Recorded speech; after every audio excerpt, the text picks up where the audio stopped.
huling sakay ng bus. True horror story sa Pilipinas. Hatinggabi nang sumakay si Jonas sa huling biyahe ng provincial bus. Tahimik ang loob.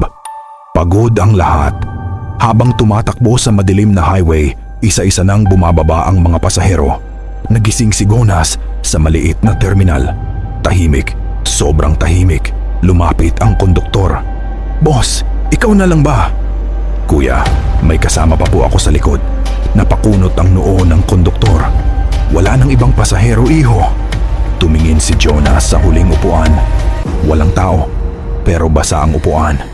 Parang may iniwang lamig. Mag-ingat sa biyaheng ginagawa sa pagod at dilim. Hindi lahat ng kasabay mo ay buhay. Maraming true horror story. Like, follow at comment. Dahil hindi lahat ng sakay may balikan.